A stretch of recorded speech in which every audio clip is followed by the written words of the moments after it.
राधे राधे श्री हरिदास। स्वागत है आप सभी का। आज हम पूर्णिमा के पावन अवसर पर श्री सत्यनारायण भगवान की कथा का श्रवण करेंगे। एक समय नैमिषारण्य तीर्थ में शौनकादिक ऋषियों ने सूत जी से पूछा कि जिसे करने से मनुष्य मनोवांछित फल प्राप्त कर सकता है, ऐसा कौन सा व्रत है? कृपा करके आप हमें बताएं।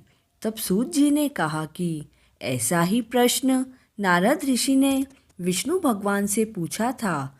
तब विष्णु भगवान ने जिस व्रत के बारे में बताया, वह व्रत मैं तुम्हें बताता हूँ। प्राचीन काल में काशीपुरी में एक अति निर्धन ब्राह्मण रहता था।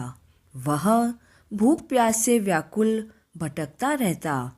एक दिन उसकी दशा पर दया करके भगवान विष्णु ने बूढ़े ब्राह्मण के रूप में प्रकट होकर उस ब्राह्मण को सत्यनारायण व्रत का विधान बताया और अंतर्ध्यान हो गए। ब्राह्मण अपने मन में सत्यनारायण व्रत का निश्चय करके घर लौट आया। इसी चिंता में उसे रात्रि को निद्रा भी नहीं आई। सुबह होते ही वह सत्यनारायण भगवान के व्रत का संकल्प करके भिक्षा के लिए निकल गया। उस दिन थोड़ी ही देर में उसे बहुत सी भिक्षा मिल गई। संध्या के समय घर पहुंचकर उसने श्रद्धापूर्वक श्री सत्यनारायण भगवान का विधि विधान से पूजन किया। भगवान श्री सत्यदेव की कृपा से वह कुछ दिनों में ही धनवान हो गया। जब तक वह जीवित रहा तब तक वह हर माह की पूर्णिमा के दिन सत्यनारायण भगवान का व्रत व पूजन करता रहा। अंत समय में मोक्ष का अधिकारी बना। सूत जी कहने लगे कि एक दिन वह ब्राह्मण अपने नाते रिश्तेदारों के साथ श्रद्धा भाव से युक्त होकर श्री सत्यनारायण की कथा सुन रहा था। तब भूख प्यास से व्याकुल हुआ एक लकड़हारा वहां पहुंच गया और वह भी वहां कथा सुनने के लिए बैठ गया। कथा पूर्ण होने पर प्रसाद ग्रहण किया। फिर उसने ब्राह्मण से कथा के बारे में पूछा तो ब्राह्मण देव ने बताया कि यह सत्यनारायण भगवान का व्रत है जो कि हमें मनोवांछित फल देता है। पहले मैं भी निर्धन व दरिद्र था। इस व्रत को करने से मैं धन्य धान्य से युक्त हुआ हूँ। यह सुनकर लकड़हारा बहुत प्रसन्न हुआ। मन ही मन उसने श्री सत्यनारायण भगवान के व्रत का निश्चय किया और बाजार में लकड़ी बेचने गया। उस दिन उसे लकड़ियों का 2 गुना दाम मिला। उन पैसों से वह पूजन सामग्री खरीद कर लाया और घर पहुंचकर पड़ोसियों को बुलाकर सत्यनारायण भगवान का व्रत व पूजन किया। भगवान सत्यनारायण की कृपा से थोड़े ही दिनों में वह संपन्न हो गया। सूत जी कहने लगे, प्राचीन समय में उल्कामुख नाम का एक राजा था। वह व उसकी रानी दोनों धार्मिक प्रवृत्ति के थे।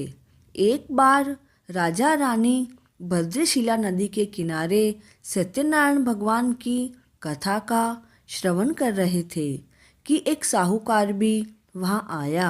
उसने रत्नों से भरी हुई अपनी नाव को किनारे पर लगा दिया और स्वयं भी पूजा की जगह बैठ गया।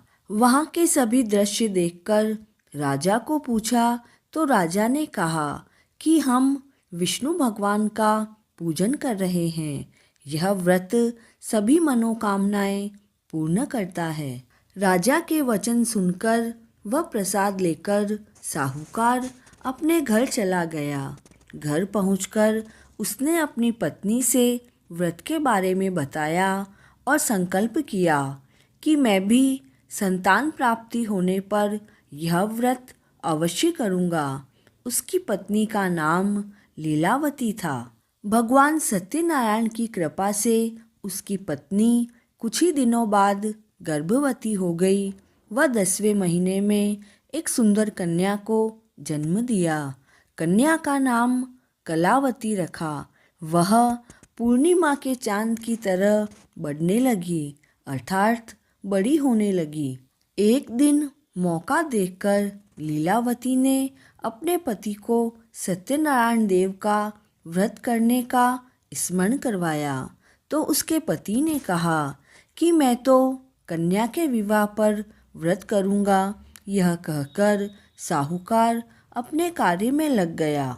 जब वह कन्या विवाह के योग्य हुई तो उसने कंचनपुर नगर के साहूकार के पुत्र के साथ अपनी पुत्री का विवाह कर दिया। विवाह के समय वह साहूकार दुर्भाग्यवश व्रत करना भूल गया, जिससे भगवान सत्यनारायण बहुत क्रोधित हो गए।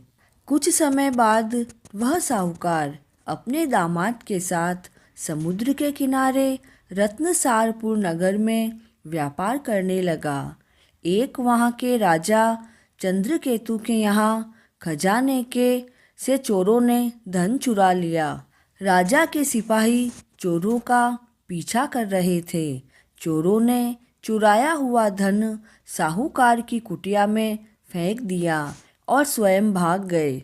सिपाही चोरों को ढूंढते हुए वहीं पहुंच गए जहां पर ससुर और दामाद दोनों ठहरे हुए थे। उन्होंने दोनों वणिकों को चोर समझकर पकड़ लिया।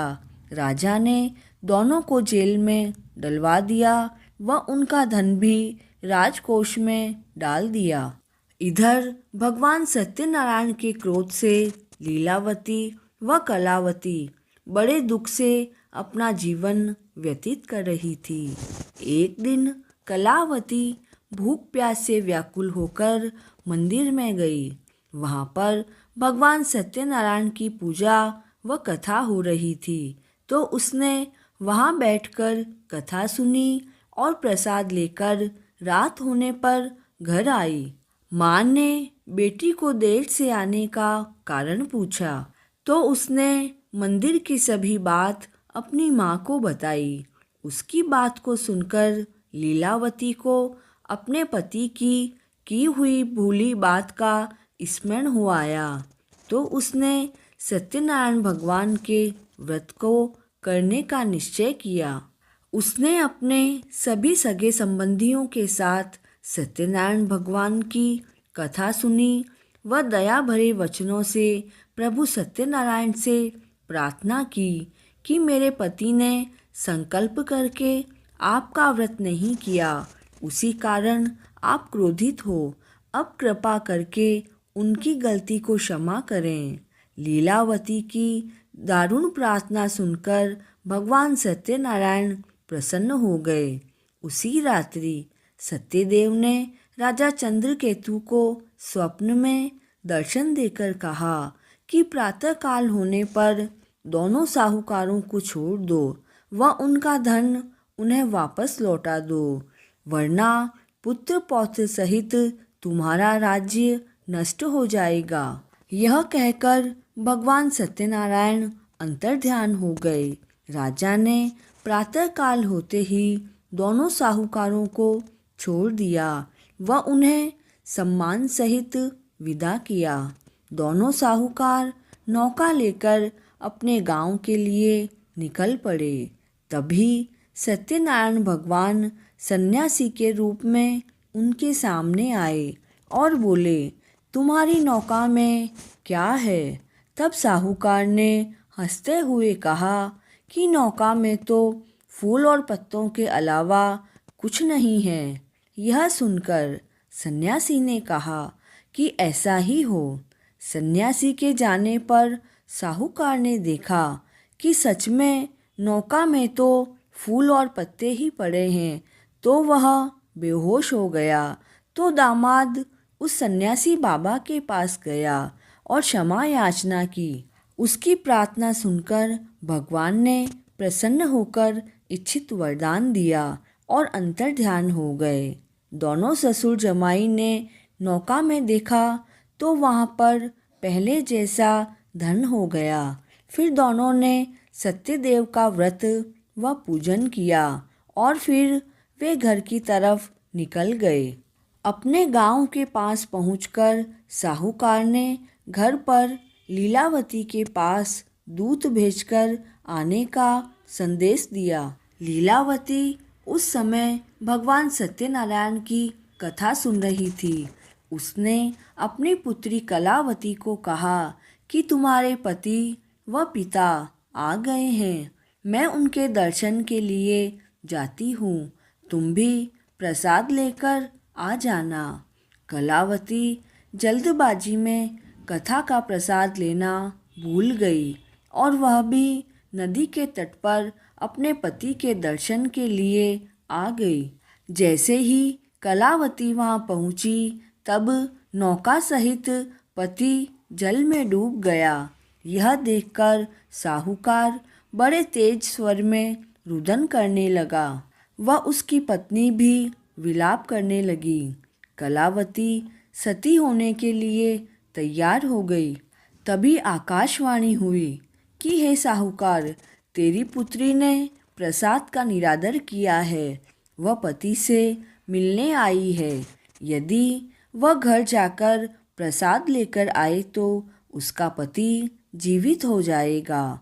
यह सुनकर कलावती भगवान सत्यनारायण की कथा का प्रसाद लेकर आई तो देखती है कि उसका पति जीवित हो गया। वह साहूकार जब तक जीवित रहा तब तक भगवान सत्यनारायण का व्रत करता रहा।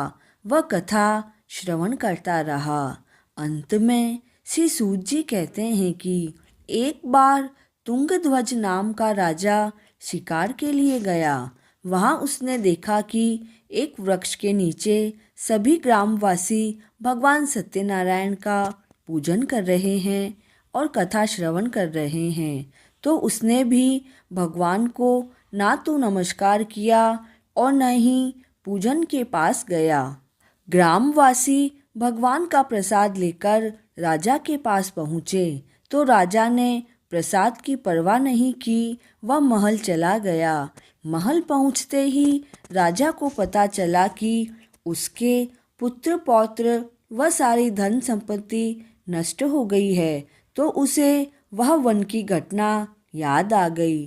तो उसे विचार आया कि यह सब भगवान के प्रसाद का निरादर करने से हुआ है। यह सोचकर राजा पुनः वन जाकर ग्रामवासियों के साथ भक्तिपूर्वक भगवान सत्यनारायण का पूजन करके वह प्रसाद लेकर गया।